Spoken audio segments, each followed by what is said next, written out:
Namo tassa bhagavato arahato samma sambuddhassa. Namo tassa bhagavato arahato samma sambuddhassa. Namo tassa bhagavato arahato samma sambuddhassa. Buddhaṃ dhammāṃ saṅghāṃ namasami.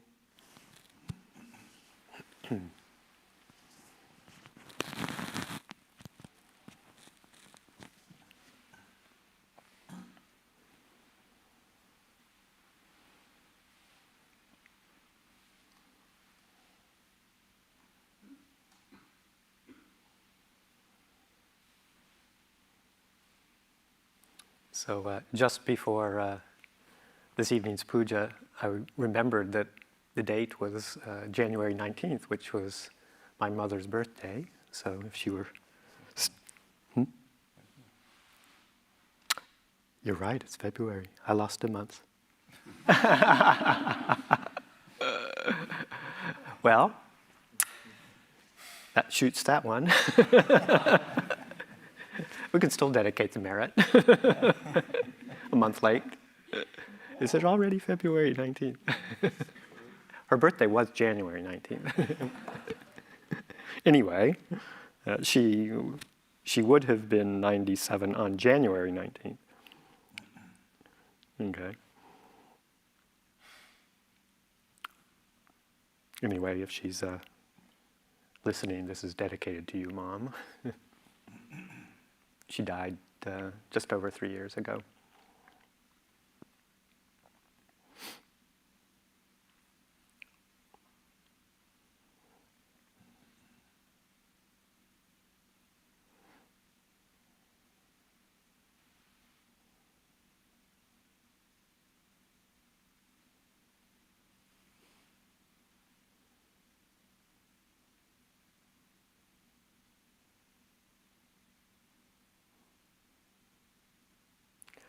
I was thinking a little bit, remembering of many years ago, and I think it was my ordination. Ajahn Vajiro, he was at my ordination, is that right? Or was he? It was when in our early days when he was visiting, and I think it was my ordination. He and Ajahn Jutindaro. Anyway, it was a time when Ajahn Vajiro was here visiting, and I remember asking him a question about, because he'd very senior monk and been at that time 20 some odd years ago, already been a monk many years. And I asked him what the secret was for longevity in the monastic vocation.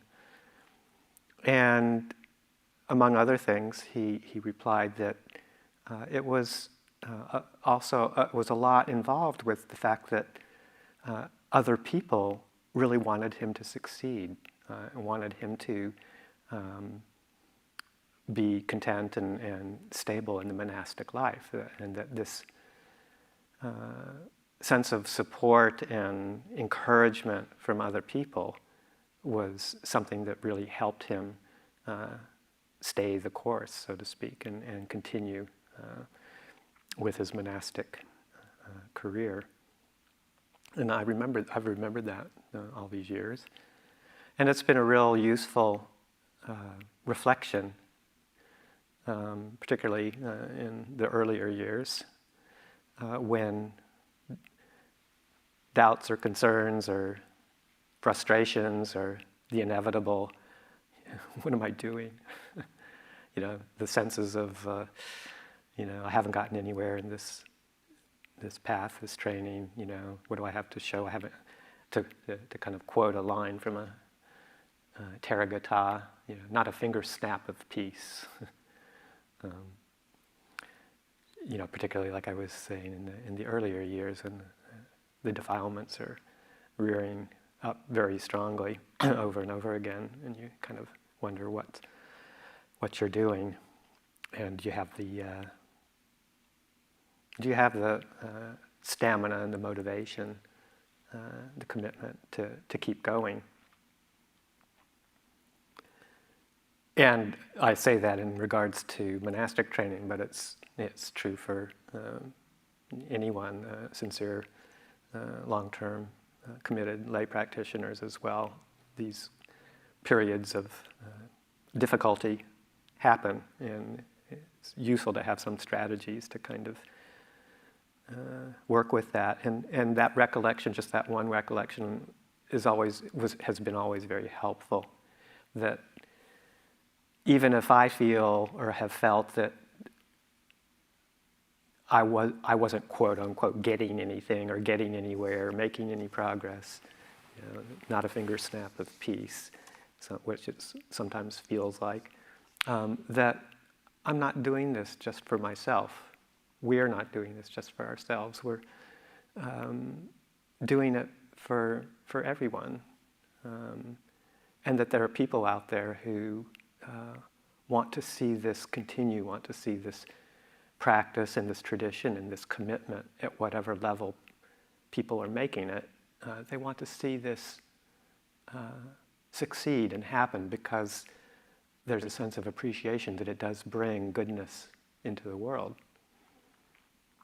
So no matter what's happening inside on an individual level, there's this sense that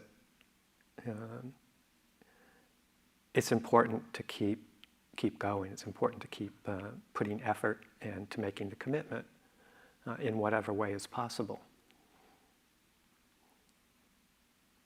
So we sort of do it. We do it for the herd, the herd of humans. And so it's always been a source of comfort, and it kind of ties in for me sort of some of the original reasons of choosing the monastic life after some years of practice as a lay practitioner. In that just a growing sense over that time, and that Buddhism offered not just a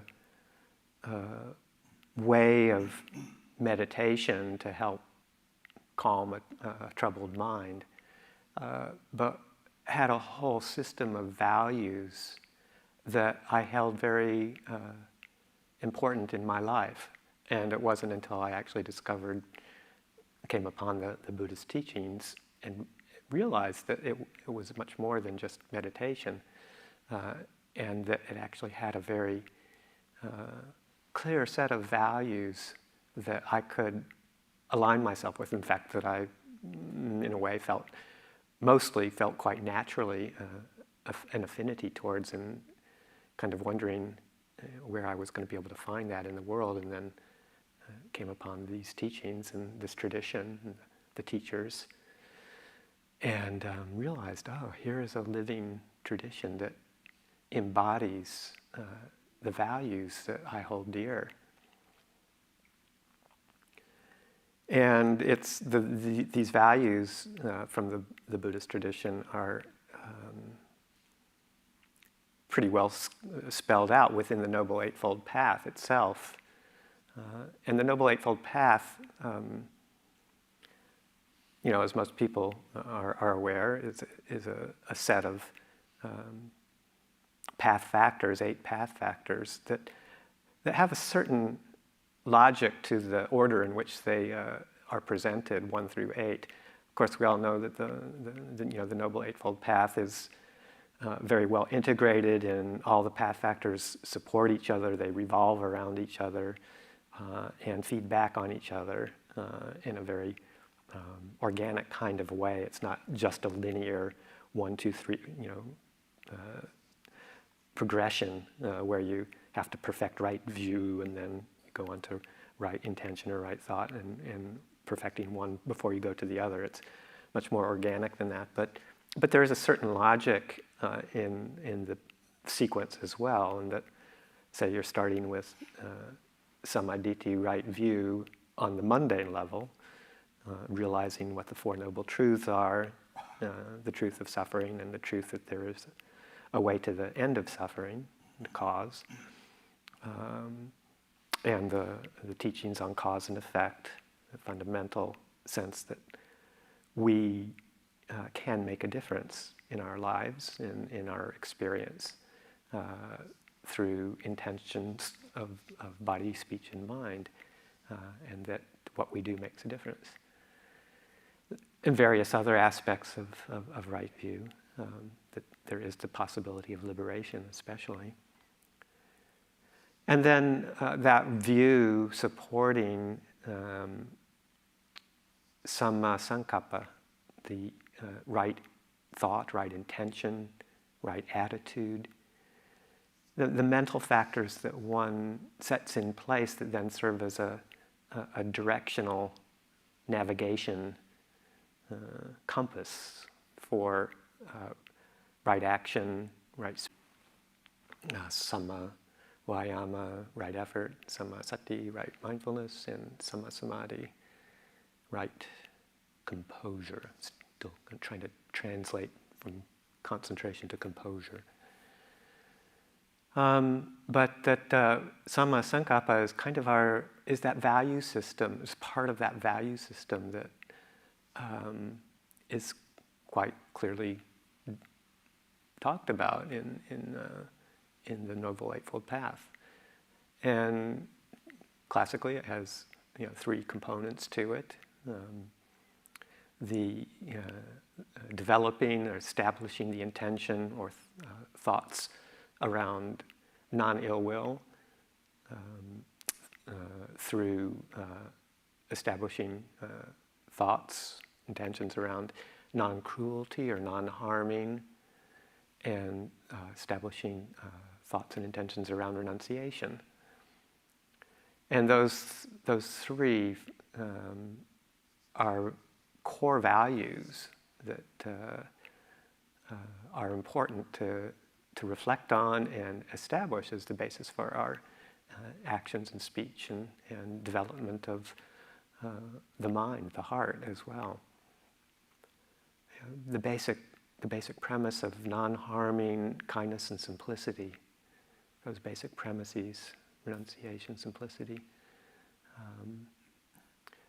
are fundamental in terms of counteracting the roots of suffering, particularly the roots of greed and aversion, with renunciation, simplicity, helping to counteract the root of greed, lobha, and the other two, non-cruelty, which can also be described as compassion in a positive sense, and non-harming or non-ill will, which can be described as metta or kindness, as antidotes to aversion, root causes of suffering, along with, of course, the fundamental root cause of delusion. So that's our value system, and I resonated with that when I came to understand that more. It's like, oh, this is what feels right. This is what feels good. This is how I want to live with these values in my life.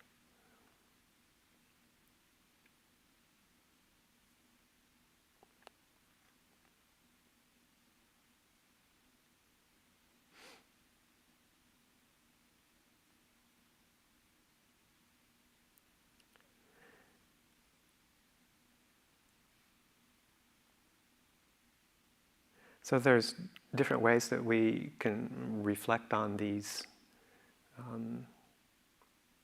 three intentions or three attitudes and help establish them and help actualize them, turning them from mental intentions into part of the path of practice. And of course, metta bhavana and thoughts of compassion are paramount to establishing a sense of ease and well-being in our conditioned minds that serve as a basis for opening up to the kinds of meditation that lead to more insight and wisdom. But without that softening and that opening and subtle happiness, subtle forms of happiness that comes from metta, karuna, thoughts of metta and karuna. It's very, very difficult to establish that clear and peaceful and wise heart. So it's always useful to keep that as a strength in our reflection, our practice, and holding that in high value. It's not only for ourselves, but for the world around us too. It's another one of those ways that we can see beyond ourselves, see beyond our self-concern in our own narrow field, narrow world of self-concerned problems, and say, okay, well, it's not just about me. It's about all the other people too. The world around us, not just people, all the living creatures. I hold that as a strong value, their peace, their well-being. And what can I do to help keep that fresh, keep that on the forefront of my practice? So having strategies for developing, say, metta, loving kindness, are very useful. There's lots of different teachings around it, and the traditional ones, particularly as they come from the commentaries, have the various reflections and mental recitations of how to develop loving kindness. For myself, those are occasionally useful, but I find more that establishing a set of reflections more on mental imagery or remembering certain vignettes that establish a sense of metta, the actual feeling, the actual experience of it is a very useful tool to just, particularly when the mind's going through some gnarly difficulty or getting kind of obsessive with something or strongly moved in some way that's agitating or unsettling, that having a vignette or a series of vignettes, reflections that are sure to trigger that mood or that experience, that felt sense of kindness, of gentleness, of caring, or of concern, uplift even, happiness. And we each have to go through our lives and find people or images or creatures or stories that invoke that, but to have it as a ready tool is quite a useful practice to keeping that value at the forefront in our experience.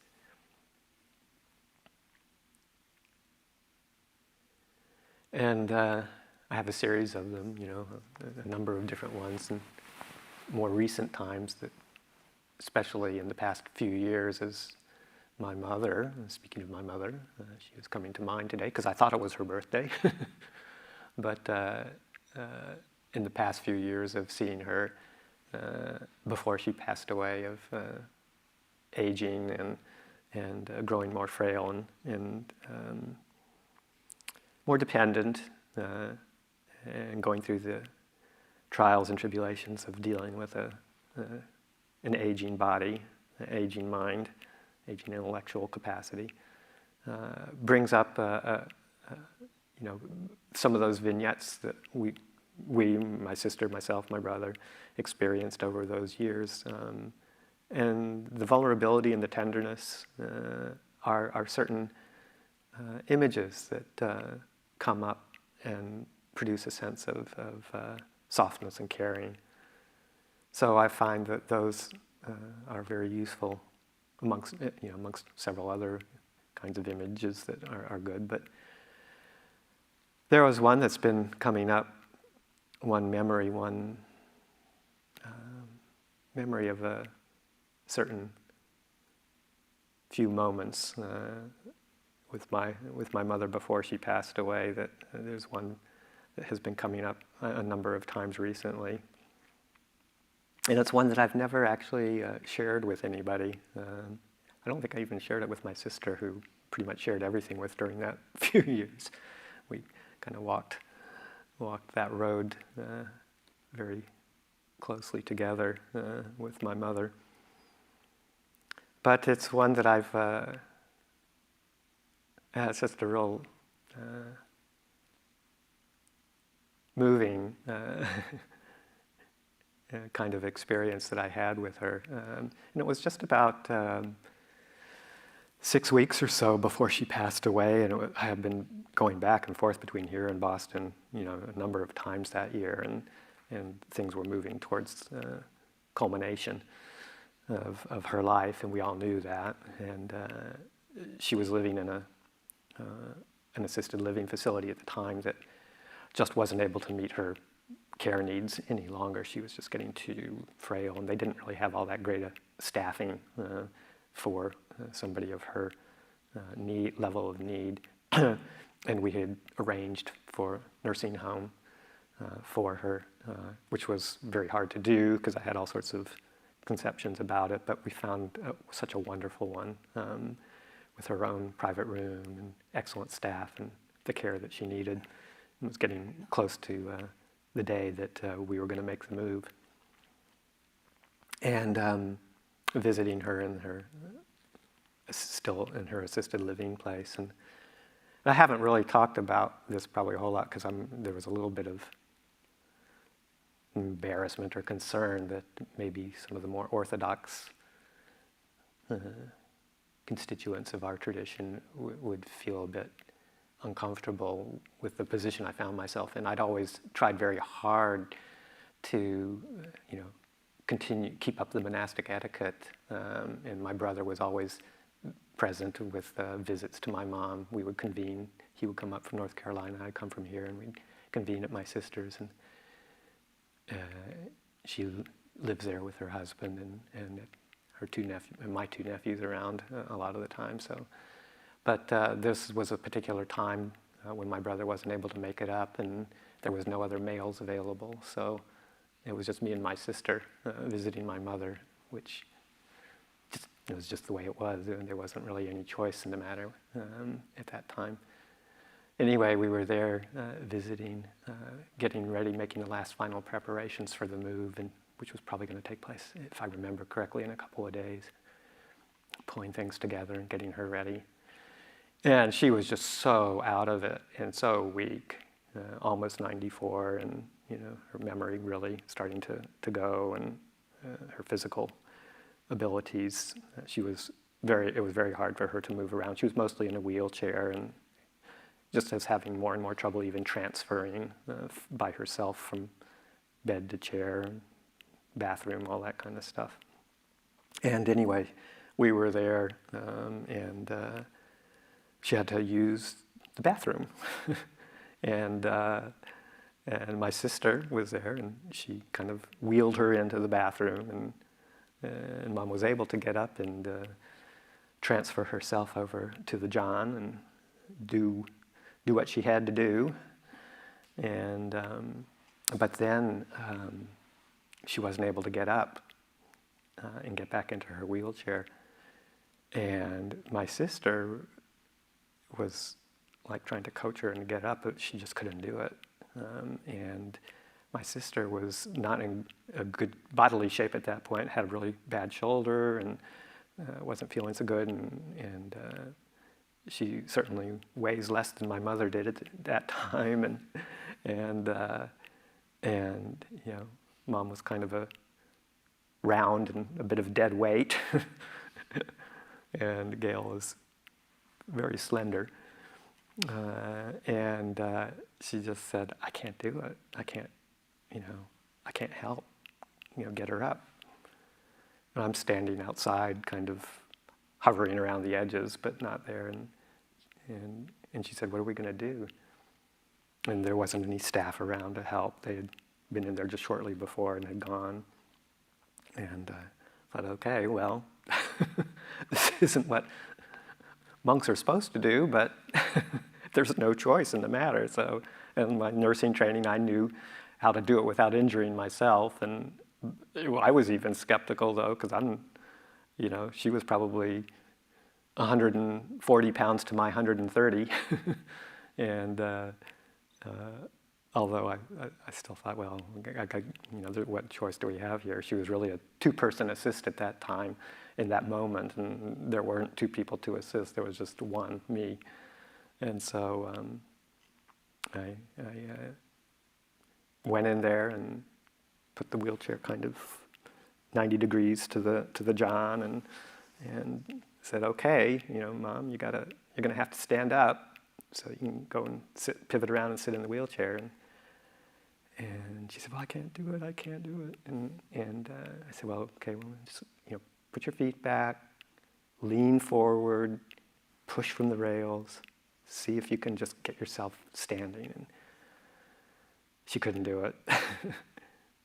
So I thought, okay, well, I'm going to have to use transfer technique as best I can, and stood there and did my best qigong standing like a tree posture. Which, if you know what that is, it's kind of like you're standing there, you're well grounded, your knees are bent, you've got your arms circled in front of you, and you're standing like a tree.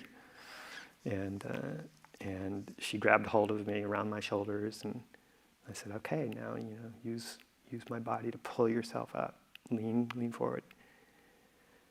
And she was getting kind of nervous, and she just wasn't real present, but she kind of got part way up, and was kind of hovering, halfway between sitting and standing, just trying to come up, but she just couldn't do it. I said, okay, you got to really stand up. You got to stand up straight, and then we can pivot.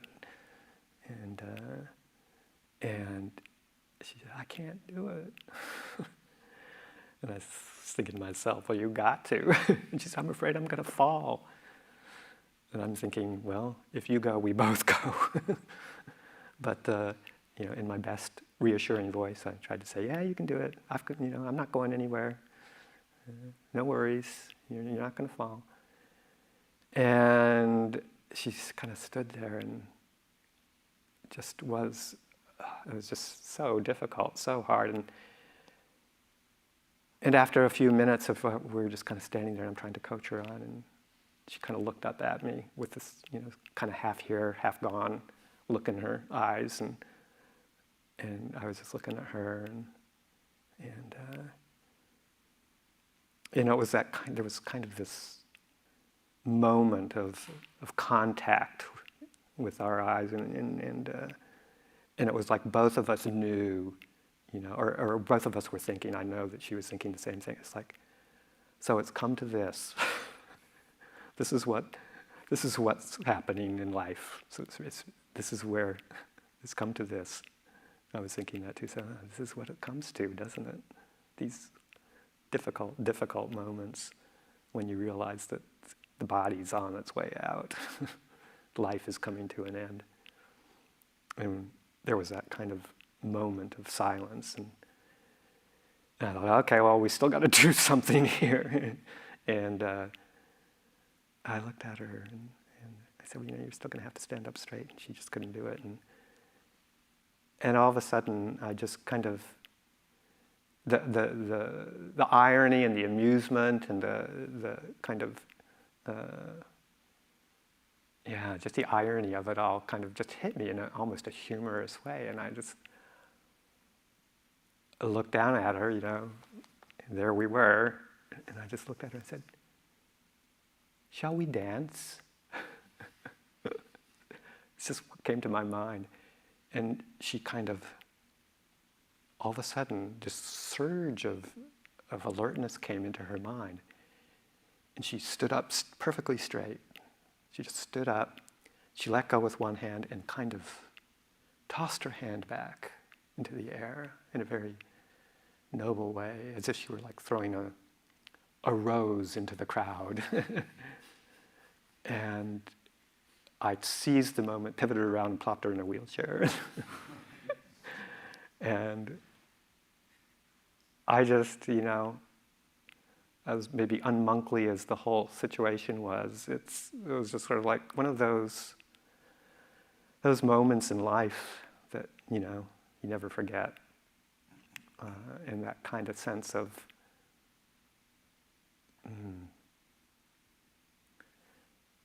not only, kindness and compassion and all those things, but just the sense of authenticity, realness. Yeah, this is what life hands you sometimes. But I find that memory, that vignette, is one that's readily available when I get just wrapped up in something that I don't need to get wrapped up in. It kind of cuts through things. So those kinds of experiences that we can have as human beings that draw us closer to our sense of humanity and interconnection, mutual dependence, and the ways that we can be with others. Those are so important in our practice to keep it real, to keep it alive, and to keep going. Yeah.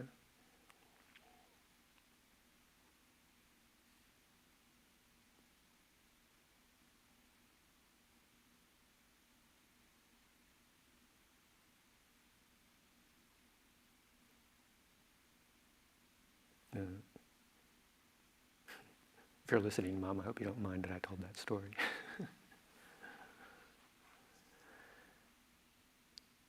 So, anyway, that's a little bit of metta bhavana fuel for me. Then renunciation, establishing that intention of simplicity, renunciation, kind of a, not a popular word these days in popular culture anyway. Simplicity sometimes being a bit more palatable. And just, the sense of gratitude I feel for that. I wasn't always the most established in renunciation in my lay life, although I had some inclinations towards it through not being particularly interested in material acquisition and those kinds of things. But, certainly had my share and fondness for sense pleasures. And so I didn't have a true appreciation of what might be the benefits of renunciation until I came in contact more with this tradition as a layman, and then started to see the freedom that can be had by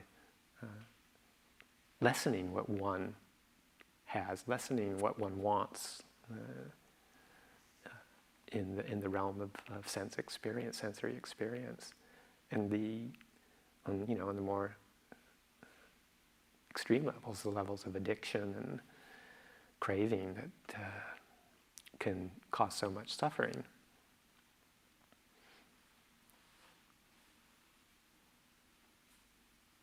And how freedom from that is just peaceful,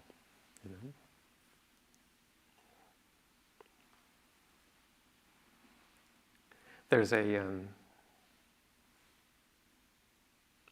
sutta that we were talking about a bit in the readings that I was doing a few weeks ago, or a couple weeks ago, a week ago when it was, on jhana and samadhi. But there was one of the suttas that came up in the discussion called the Tapusa Sutta from the Anguttara Nikaya in the Nines. And Tapusa is a Brahmin who heard about the Buddha's dispensation and his community of practitioners, and was intrigued. And he went to where the Buddha was staying and encountered Ananda, and was talking with Ananda, Venerable Ananda, and remarking that he as a householder, layman, was fond. He and his friends were all fond of sensual enjoyment, sensual pleasures, and delighted in them and enjoyed them. Yet he had heard that this sangha of bhikkhus included a very, a group, a number of very young bhikkhus who seem to have found a certain delight or a certain their minds launch out upon renunciation, which is very different from what we as the lay community, lay practitioners, or not practitioners, lay community, we find that hard to say. Renunciation, he said, like renunciation to us seems like a precipice,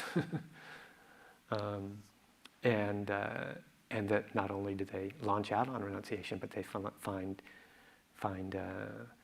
calm and settledness and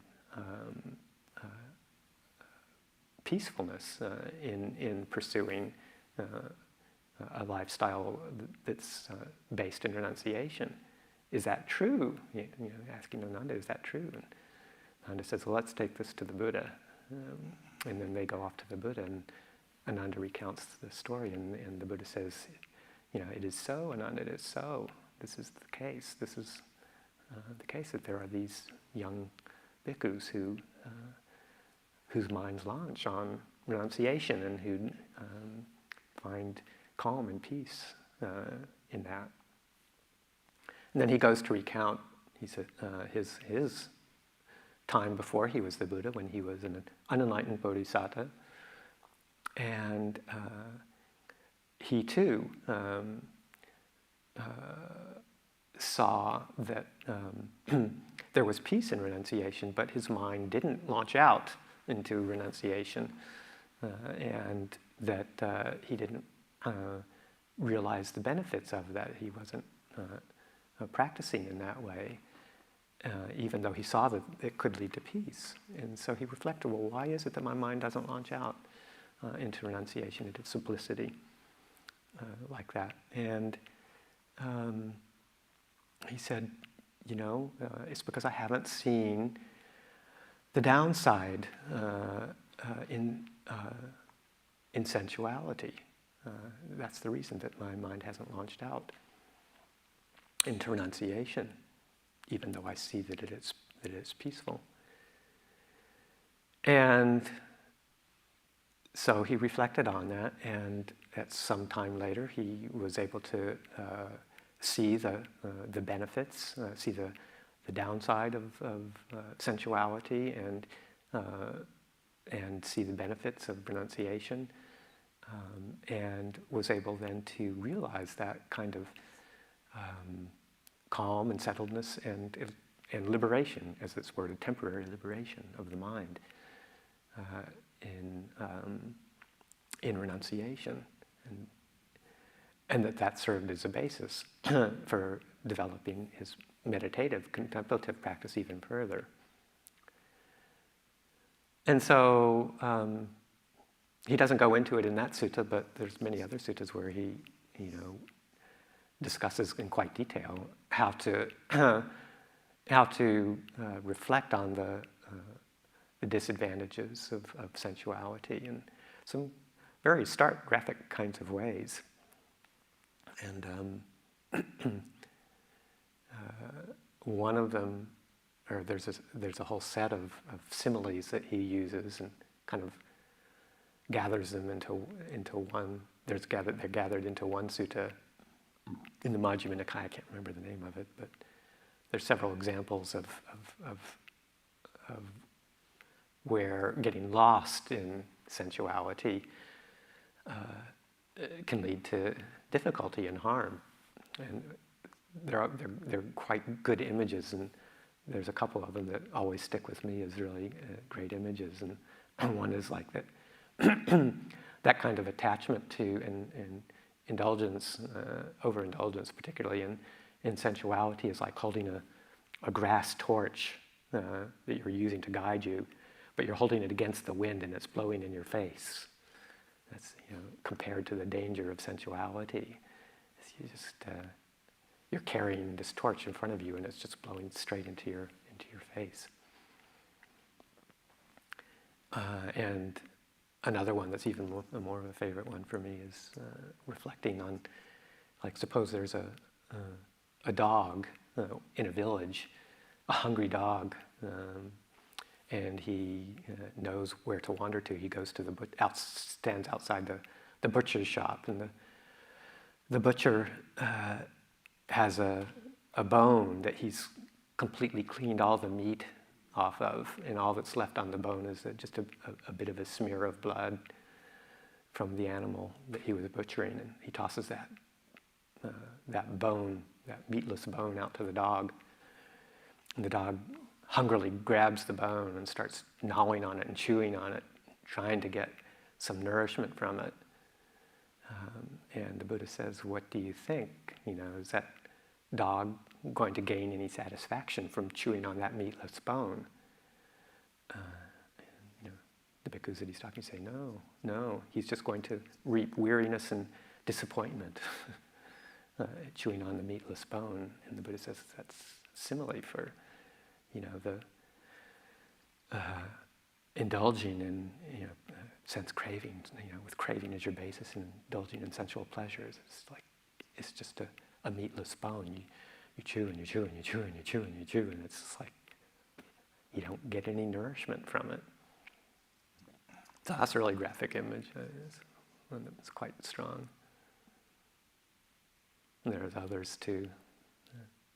It's a good sutta if you're looking for that kind of imagery.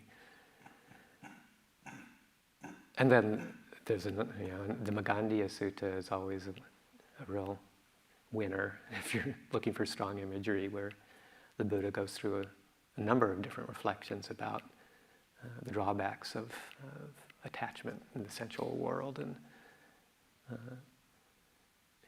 begins. It's with Magandhya, who's a devoted sensualist coming to debate with the Buddha, and the Buddha starts, or he goes through many different kind of stories and similes. One of them is talking about, suppose you were a human being who enjoyed sense pleasures and the various kinds of delights that can be found in the human world, and then on death you're reborn in the Tawatingsa heaven and residing in the Nandana Grove, which is sort of this wonderful, very sublime celestial pleasure park in the Tawatingsa heaven, enjoying all the fine, refined aspects of sensual pleasures that are available in this very refined, beautiful realm where everything is just perfect. All the divine joys that one can have in still within the realm of sensuality, much finer than what can be found in the human realm. And he says, well, would that person have any kind of interest or any kind of sense of wishing to go back down to the human realm? And Magandhya says, no. Why would he want to do that when he's got all these other much superior kind of refined states of happiness and bliss to experience?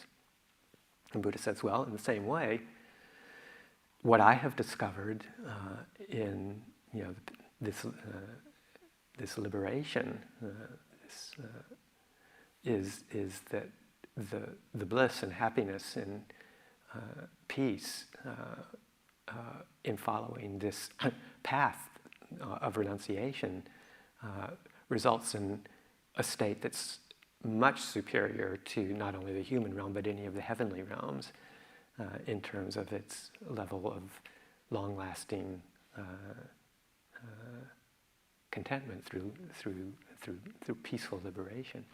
So there's no interest, it's not a matter of trying to deny sense pleasures or deny the enjoyment that can be gained from them, but it's sort of like, why bother with them when there's this much superior form of happiness? And then he goes on to some even stronger similes through progressive stages of talking about a leper who has terrible, wounds and of leprosy on his skin, the infections and the pain and itching, vast, intense itching that they cause, and that his only relief is going and cauterizing them over hot coals, something that would normally be excruciatingly painful, but provides a certain measure of relief. But the result being that the wounds just get worse with that and get infected, and goes into great description about it. And then he says, but yet, he does it because he finds a measure of satisfaction.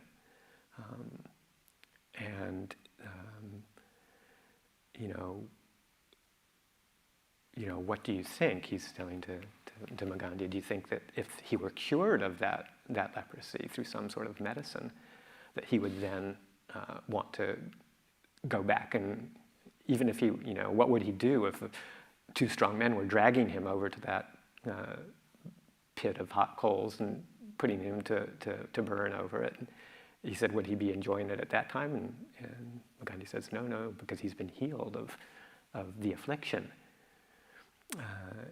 He wouldn't, he would struggle against it. And the Buddha says, well, it's the same with sensual pleasures, in that there's a distortion of perception into thinking that which is actually painful, there's a distorted perception of it being pleasant. That the person, the leper with the wounds, burning them over the coals, is just acting on that basis of a distorted perception. So these are really powerful images, but drive home the point. These are the dangers that I assume that's kind of things what the Buddha reflected on, to launch upon the enjoyment of just simplifying and stopping doing the things that were really not bringing him a long-term sense of happiness, and moving towards the simplicity of renunciation, of letting things go that one doesn't need, getting down to the bare minimum, and at the same time cultivating really sublime, peaceful, positive, calm, soothing mind states through the meditation practice, and that becomes a much superior place to dwell.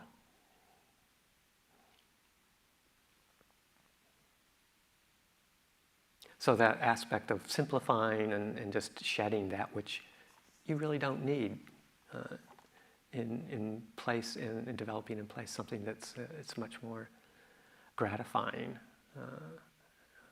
and even though it's more subtle, it's much more gratifying and peaceful, pleasurable, blissful.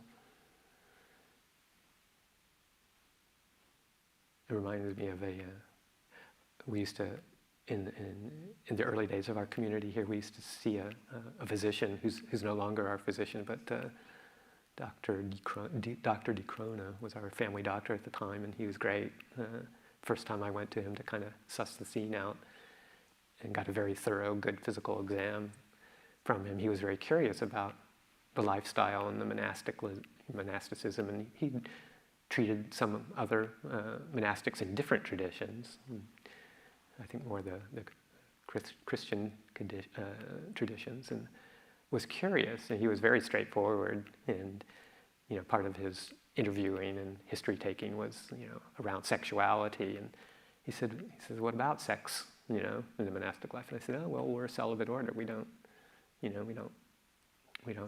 engage in any kind of sexual activity. And he was a good child of the 60s and kind of, I think, a bit skeptical about that. Why would anybody want to do that? And he said, well, celibacy. And he just looked at me and said, why celibacy? And I was kind of taken by surprise. I wasn't quite prepared how to answer that. And the thought that just came to my mind was, well, it just seems a lot simpler.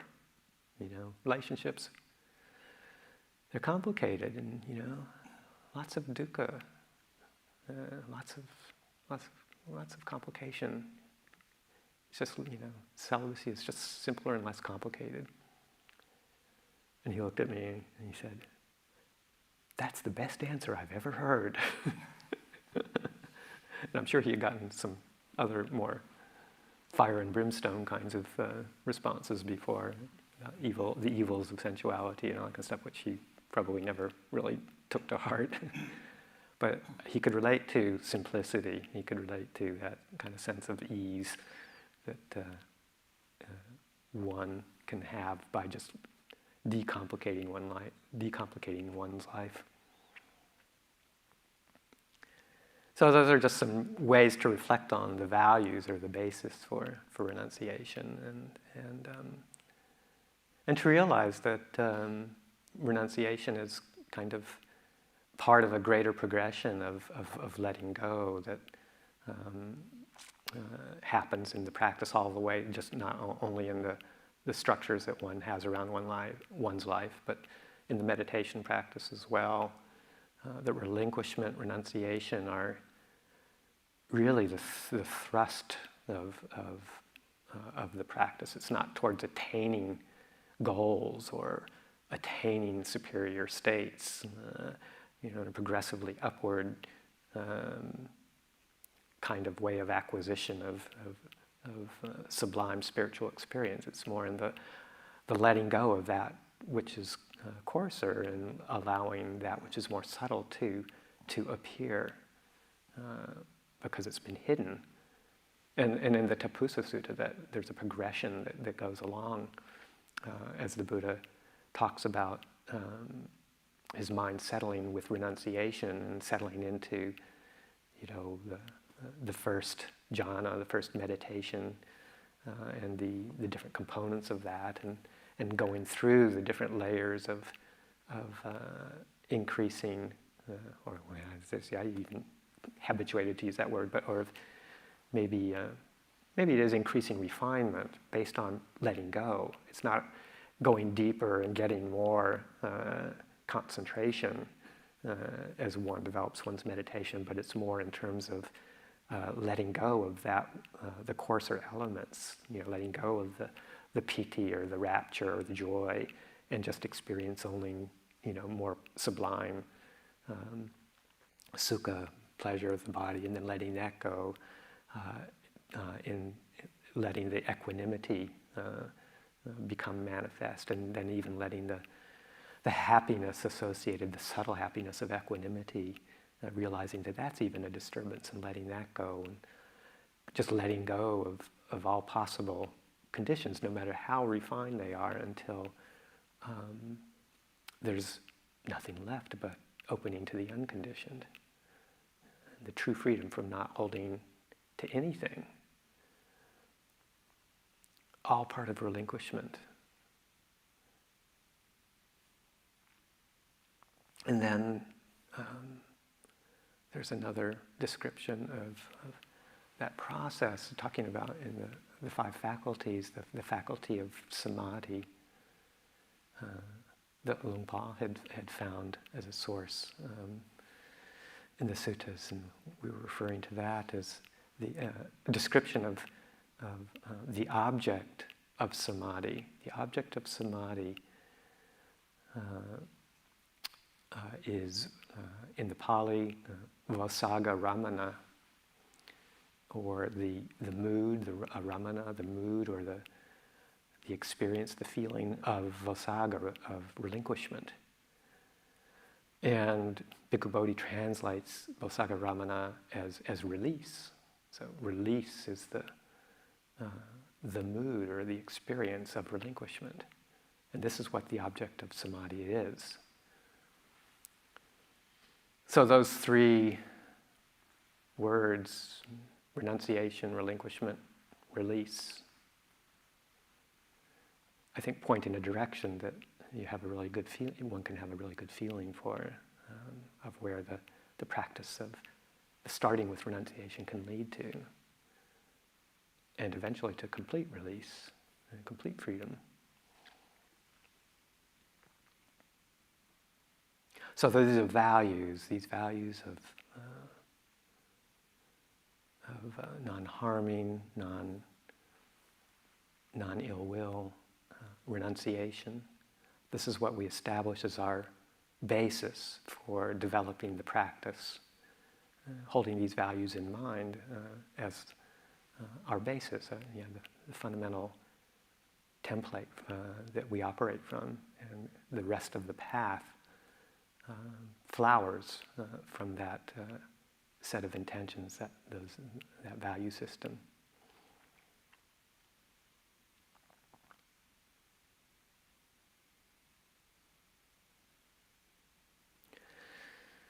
So I think that's just good enough for a few reflections for tonight and how I've been kind of contemplating these days, and leave it there for the evening.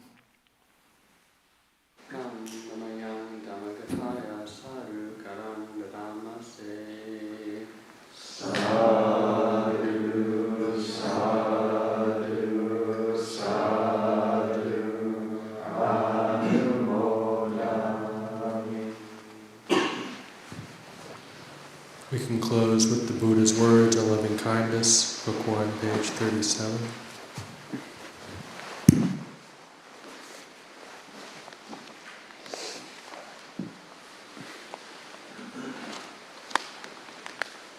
Through the goodness that arises from my practice, may my spiritual teachers and guides of great virtue, my mother, my father, and my relatives, the sun and the moon, and all virtuous leaders of the world, may the highest gods and evil forces, celestial beings, guardian spirits of the earth, and the Lord of death, may those who are friendly, indifferent, or hostile, may all beings receive the blessings of my life, may they soon attain the threefold bliss,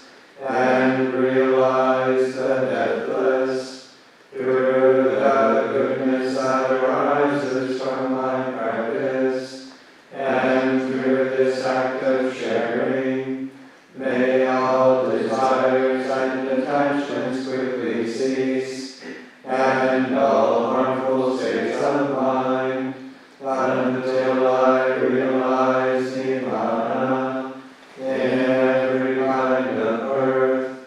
May I have an upright mind, with mindfulness and wisdom, austerity and vigor.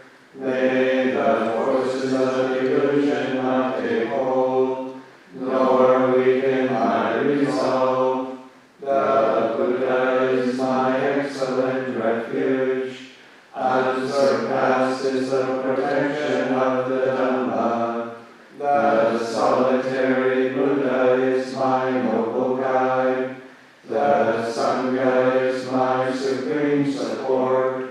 Through the supreme power of all these, may darkness and illusion be dispelled.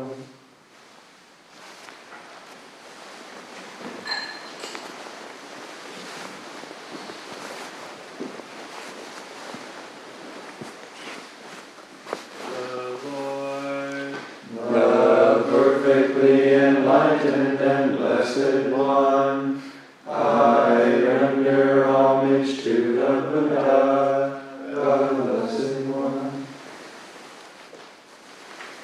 The teachings so completely explained by him, I bow to the Dhamma. The Blessed One's disciples, who have practiced well,